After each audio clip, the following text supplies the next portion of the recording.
Hello sir, നമസ്കാരം. ഞാൻ ഈ വീഡിയോ ചെയ്യുന്നത് നമ്മുടെ ആ സെക്കൻഡ് കിച്ചൻ്റെ ഒരു ഡിസൈൻ എക്സ്പ്ലെയിൻ ചെയ്യാൻ വേണ്ടിയിട്ട്. നമ്മൾ ഇന്നലെ സംസാരിച്ച പോലെ തന്നെ വേറെ മാറ്റങ്ങളൊന്നും, അത് ജസ്റ്റ് ഞാനൊന്ന് വീഡിയോ ആയിട്ട് ചെയ്യും. ഇതാണ് നമ്മുടെ സെക്കൻഡ് കിച്ചൻ്റെ ഔട്ട്ലുക്ക്.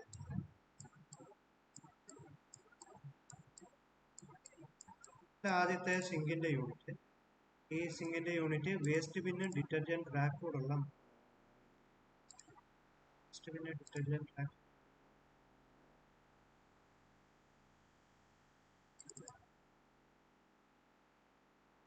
എങ്ങനെയാണ് ആ മോഡൽ വരുന്നത്. ഇത് ഡിറ്റർജൻറ്റ് റാക്ക്, ഇത് വേസ്റ്റ് ബിൻ. ഈ ഒരു മോഡലാണ് അവിടെ ആഡ് ചെയ്തിട്ടുള്ളത്. അടുത്തത് ഒരു കോർണർ യൂണിറ്റ് ആണ്. ഇത് എൽ ഷേപ്പ് കോർണർ യൂണിറ്റ്. ഇതിൻ്റെ ഈ രണ്ട് ഡോറും ഒരുപോലെ തുറക്കാവുന്നില്ല.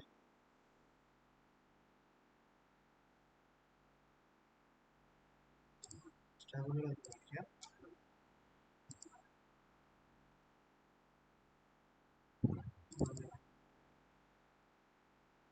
ഇതാണ് ആ കോർണർ.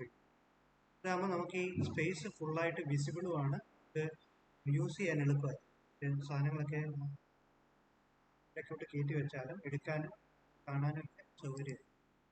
രണ്ട് ഡോറും ഒരുപോലെ തുറക്കാവുന്ന.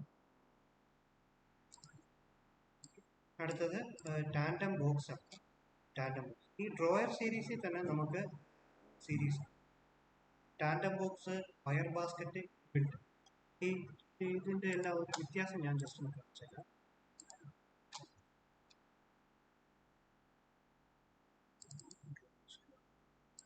ഇതാണ് വയർ ബാസ്ക്കറ്റ് എന്ന് പറയുന്ന സീരീസ്.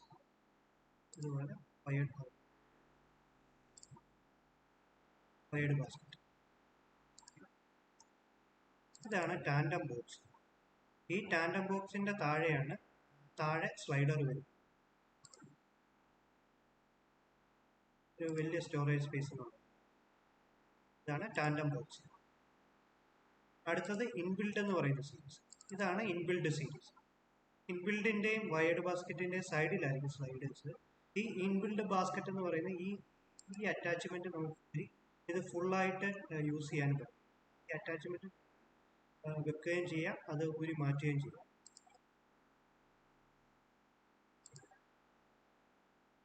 ഇതാണ് ഇൻബിൽഡ്. ഇത് മുകളിലത്തെ ഡ്രോയർ, കണ്ണരക്കൊക്കെ വരും. താഴത്തെ ഡ്രോയർ, പ്ലേറ്റ്സ് ഒക്കെ. ഇത് ഇൻബിൽഡ് സീരീസ്. നമ്മൾ ഇവിടെ ആഡ് ചെയ്തിരിക്കുന്ന ടാൻഡം ബോക്സ് ആണ്. രണ്ട് ടാൻഡം ബോക്സ്.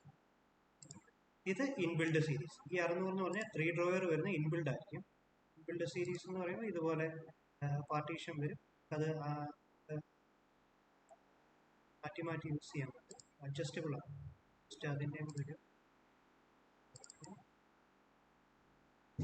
ഇതാണ് ടാൻഡം ബോക്സ്. ഇത് ഇങ്ങനെയല്ല നമുക്ക് യൂസ് ചെയ്യാം. ഇതുപോലെ അഡ്ജസ്റ്റ് ചെയ്യാം, ഇതുപോലെ യൂസ് ചെയ്യാം. ഇങ്ങനെ യൂസ് ചെയ്യാം. ഈ ഒരു യൂണിറ്റ് ആണ് ഈ ലാസ്റ്റ് ഇവിടെ കൊടുത്തിരിക്കുന്നത് 3 ഡ്രോയർ. ഇത് നമ്മുടെ മോപ്പിന്റെ യൂണിറ്റ്.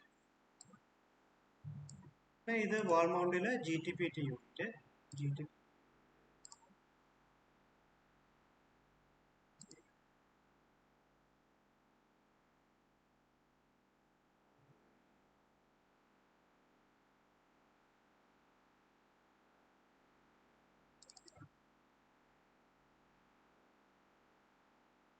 ഇതാണ് GTPT യൂണിറ്റ്. നമ്മൾ പാത്രങ്ങളൊക്കെ കഴുകിയിട്ട് എടുത്തു വെക്കാൻ വേണ്ടിയിട്ടുള്ള GTPT. ഇത് നോർമൽ ഒരു കോർണർ യൂണിറ്റ്, സ്റ്റോറേജിന് വേണ്ടിയിട്ടുള്ള 2 തട്ട് വരുന്നത്. ഇതാണ് നമ്മുടെ സെക്കൻഡ് കിച്ചന്റെ ഹൗസ്. ഇതിൽ എന്തെങ്കിലും ഡൗട്ട് കാര്യങ്ങളുണ്ട് സാറ് പറഞ്ഞാൽ ക്ലിയർ ചെയ്യും. Thank you.